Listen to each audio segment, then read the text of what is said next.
सभी भक्तों को जय सिया राम, जय बाबा नीम करोली महाराज की। कैसे हैं आप सब? आशा करती हूँ अच्छे होंगे, स्वस्थ होंगे। आज की जो बाबा महाराज जी की लीला है, ये मेरे जीवन से जुड़ी है। मैं आपको बताना चाहूँगी कि आज मैं जो आप सबके सामने हूँ, अपने परिवार के बीच हूँ, ये बाबा महाराज जी का आशीर्वाद है कि कैसे उन्होंने मुझे जीवन दान दिया। मुझे बहुत सारे मैसेजेस और कॉल आती हैं कि सुरभि जी, आप अपने अनुभव के बारे में या आपके साथ बाबा महाराज जी ने कुछ ऐसा चमत्कार किया है जिसको आप हमारे तक पहुंचाएं, हमें भी बताएं कि आप बाबा महाराज जी से कब जुड़ी, कैसे जुड़ी, और अपना कोई ऐसा अनुभव जो आपको हमेशा याद रहे, वो अनुभव आप हमारे सबके साथ शेयर करें।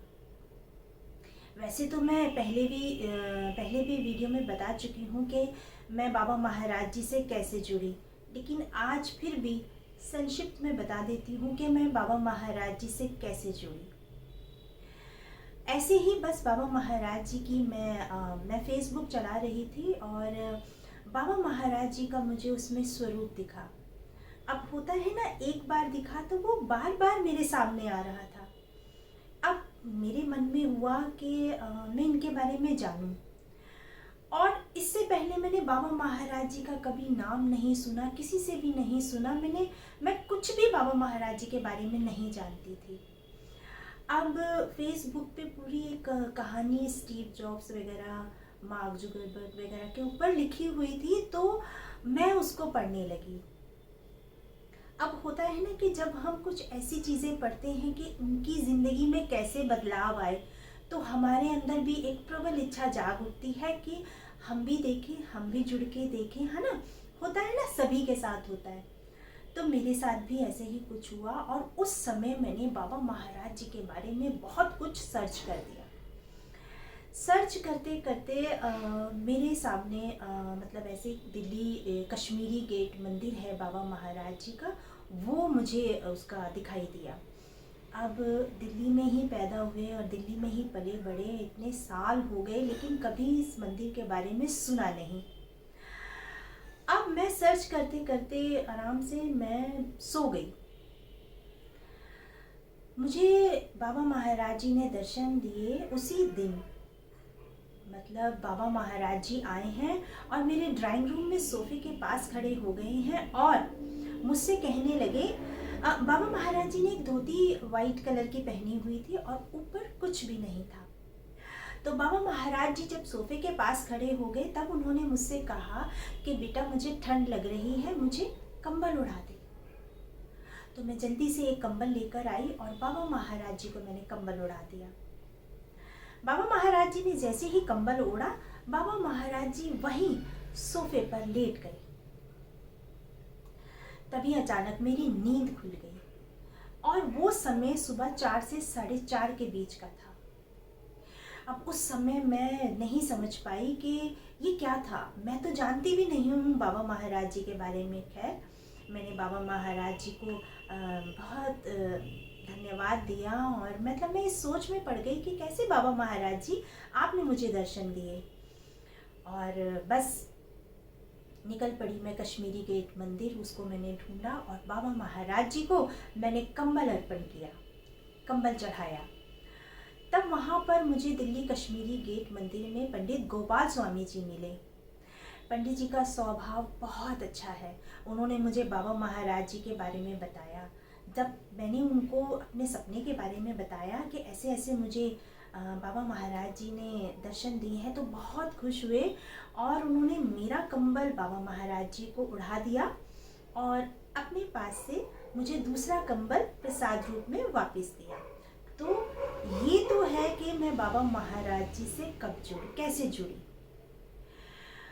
उसके बाद लेकिन होता है ना मन के अंदर के घर में पता नहीं कोई मानेगा या नहीं मानेगा, तो मैं बाबा महाराज जी के स्वरूप और अपने बेटे से मैंने नेट से निकलवा के बाबा महाराज जी का एक स्वरूप फ्रेम करवा लिया और वो मैंने अपने घर में एक टेबल पर बाबा महाराज जी को मंदिर में रखा, बाबा महाराज जी का स्वरूप। बट मैं ना चोरी चुपके पूजा किया करती थी, मन ही मन बाबा महाराज जी को बहुत मैं मानने लगी। लेकिन होता है ना, जब आप परिवार में रहते हैं तो सबकी सोच नहीं मिलती है आपस में।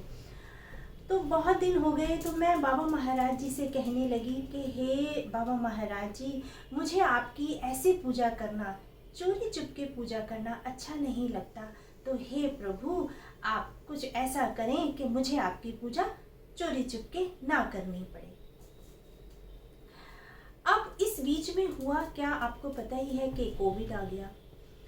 मतलब मुझे जब जुड़ी थी बाबा जी से तो काफ़ी समय हो गया था, और उसके बाद ये कोविड आ गया। जून में मैं पॉजिटिव हुई, और मेरे साथ साथ मेरे बच्चे और मेरे हस्बैंड भी पॉजिटिव हो गए। अब पॉजिटिव मैं थी, मेरी हालत बहुत ज़्यादा ख़राब थी, बहुत ही ज़्यादा। मतलब अगर आज मैं उस समय को याद करती हूँ तो वाकई मेरी आंखों से आंसू निकल जाते हैं, क्योंकि मैं इतनी ज़्यादा बीमार थी, इतनी ज़्यादा बीमार थी कि मेरे बचने की कोई उम्मीद थी ही नहीं। अब डॉक्टरों से बात करने पर ये हुआ कि मेरे हस्बैंड डॉक्टर से बात करने लगे कि ऐसे ऐसे सांस लेने में इनको बहुत दिक्कत हो रही है, और पल्स वगैरह जो भी उस समय में होता है, बड़ा डाउन मेरा जा रहा था। और मेरे हस्बैंड जो हैं वो डॉक्टर से फ़ोन पे बात कर रहे थे, तब उन्होंने उनको सजेस्ट किया कि अब आप एम्बुलेंस बुला लें और इनको अब आप जल्द से जल्द हॉस्पिटल एडमिट कर दें। आप सबको पता है कि वो सिचुएशन ऐसी थी कि जहाँ से भी सुनने को मिल रहा था वो एक ही बात, कि अगर आप हॉस्पिटल चले जाएंगे तो आप वापस नहीं आएंगे। तरह तरह की बातें उस 10 मिनट के अंदर अंदर मेरे दिमाग में इतनी चलने लगी, मेरी हालत बहुत ज़्यादा ख़राब थी। और मेरे बच्चे भी रोने लगे कि मम्मी को एकदम क्या हो गया है। मतलब वो समय अपने आप में बहुत बुरा था, बहुत बुरा था। जब ये बात होने लगी कि एम्बुलेंस को फ़ोन करना है और अब एम्बुलेंस घर आएगी, तो मैंने अपने हस्बैंड से कहा आप अभी 10 मिनट के लिए रुक जाएं ज़रा, और क्योंकि मेरा उठना बैठना भी बहुत मुश्किल हो रहा था। उस समय मेरी हालत बहुत ज़्यादा ख़राब थी। जहाँ मैंने बाबा महाराज जी को स्थापित किया था जो टेबल पर, मैं हिम्मत करके बाबा महाराज जी को माथा टेका और मैंने कहा कि हे बाबा महाराज, अगर मुझे कुछ हो जाता है तो मेरे बच्चों का क्या होगा, मेरा परिवार पूरा तहस नहस हो जाएगा। तो हे प्रभु, हे बाबा महाराज जी, अगर आप हैं, अगर आपके अंदर कोई शक्ति है तो हे प्रभु आप ऐसा कर दें कि मुझे ठीक कर दें। मुझे हॉस्पिटल नहीं जाना, मुझे अपने बच्चों के, अपने परिवार के बीच में रहना है। मैंने बाबा महाराज जी से हाथ जोड़ के बहुत बहुत प्रार्थना की। उसके बाद मैंने अपने हस्बैंड को कहा अभी आप किसी को फ़ोन ना करें, कोई एम्बुलेंस नहीं चाहिए, आप थोड़ी देर रुके। और आप यकीन मानेंगे, मैं सच में, बाबा महाराज जी मेरे सामने हैं, पौन घंटे के अंदर, मतलब 1 से 45 से 1 घंटे के अंदर अंदर मुझे ऐसा लगा कि मेरे शरीर में एक ऊर्जा सी आ गई है, एक एनर्जी मेरे अंदर आई। मुझे पता नहीं क्या हुआ और मैं उठी, और उठते ही मैं किचन में गई, क्योंकि इतने दिन से मेरे बच्चे जो बना रहे थे बेचारे वो ही खा रहे थे। और इस बीच में मेरे बच्चों ने मेरी और मेरे हस्बैंड की बहुत देखभाल की। हालांकि वो भी पॉजिटिव थे, लेकिन मैं और मेरे हस्बैंड ज़्यादा बीमार थे। मैं उठी और मैं अपनी किचन में गई। मैंने अपने बच्चों के लिए, अपने हस्बैंड के लिए, मतलब हम सबके लिए मैंने खाना बनाया और मुझे कुछ अच्छा सा लगने लगा। और मेरे बच्चे कहने लगे मम्मी आपकी तबीयत बहुत ज़्यादा ख़राब है, आप इतना काम क्यों कर रही हैं, आप आराम करें। मेरे हस्बैंड ने बच्चों से कहा कोई बात नहीं, तुम इसको लगे रहने दो, क्योंकि जब ये ठीक हो रही है तो इसको होने दो। अगर ये बिस्तर पे पड़ी रहेगी तो ये और बीमार महसूस अपने आप को करेगी। आप यकीन माने, मैंने अपने बच्चों के लिए खाना बनाया और मेरा घर जो इतने दिन से अस्त व्यस्त था, क्योंकि उस समय आपको पता है कोई मेड, कहीं कोई कुछ आना जाना किसी का नहीं था। मैं अपने बच्चों के साथ मिलकर अपने घर को ठीक करने लगी। मुझे एक अलग सी ताकत, एक अलग सी ऊर्जा, एक एनर्जी मुझे जो मेरे शरीर में हुई, उसे मैं भूल नहीं सकती। मैंने बाबा महाराज जी को हाथ जोड़े, माथा टेका कि हे प्रभु, सच में आप हैं, आपके अंदर शक्ति है, आप तो साक्षात हैं। तो ये जो आज मैं आप सबके सामने खड़ी हूँ, अपने परिवार के बीच में हूँ, ये बाबा महाराज जी की कृपा है, उन्हीं का दिया जीवन दान है, क्योंकि शायद मैं बच भी नहीं पाती, इतनी बुरी मेरी हालत थी। बाबा महाराज जी ने मुझे, मेरे हस्बैंड को, मेरे बच्चों को, सबको ठीक कर दिया। इतनी बाबा महाराज जी ने अपनी कृपा रखी। जून में हम पॉजिटिव हुए, उसके बाद 2 महीने ऐसे ही निकल गए, और उसके बाद जब थोड़ा सा लॉकडाउन खुला, थोड़ा सा कुछ नॉर्मल हुआ, तब मैं कश्मीरी गेट मंदिर गई। तो मेरे हस्बैंड मुझे वहाँ से लेने के लिए आए। तो जब मैं मंदिर की सीढ़ियों से बाहर आई, तो वहाँ दीवार पर एक बैनर लगा हुआ था, दिल्ली से कैंची धाम के लिए यात्रा के लिए। अब उसको देखते ही मेरे मन में हुआ कि हे बाबा महाराज, मुझे भी कैंची धाम बुलाएं। तो मैंने उसकी फ़ोटो खींच ली, लेकिन क्योंकि अभी हिम्मत नहीं थी कि मैं हस्बैंड से बोलूं, क्योंकि उस समय कोविड का भी बड़ा चल रहा था, और मतलब मैं उनसे नहीं बोल पाई।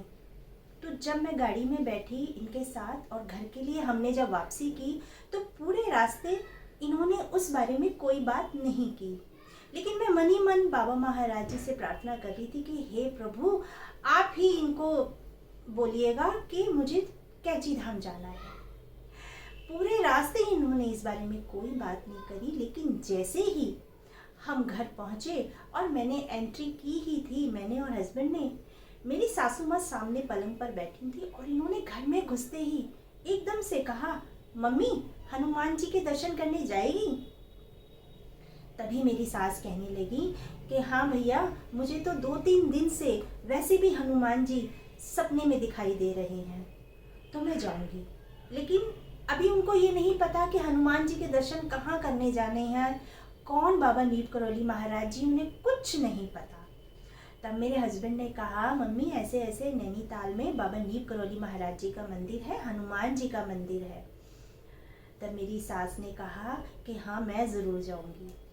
तब मेरे हस्बैंड ने मेरी और मेरी सास की टिकट बुक कराई, और मेरी छोटी बिटिया की, और हम लोग श्री कैंची धाम बाबा महाराज जी के दर्शन करके आए। तो इस तरीके से मैं कैंची धाम होकर आई, और मैं कब बाबा महाराज जी से जुड़ी। और जो सब मुझसे पूछना चाह रहे थे कि ऐसा कौन सा अनुभव है जो आप हमारे साथ शेयर करना चाहेंगी, तो ये मेरे जीवन का सबसे बड़ा चमत्कार है बाबा महाराज जी का। मैं बाबा महाराज जी का दिल से बहुत बहुत धन्यवाद करती हूँ कि हे प्रभु, सब पर अपनी कृपा बनाए रखना, सब पर अपना आशीर्वाद बनाए रखना, और बाबा महाराज जी ऐसे ही अपने भक्तों पर आशीर्वाद बनाए रखना। आप सभी भक्त अपना ध्यान रखें, खुश रहें, स्वस्थ रहें। सभी भक्तों को जय सिया राम, जय बाबा नीप करौली महाराज की, जय सिया राम।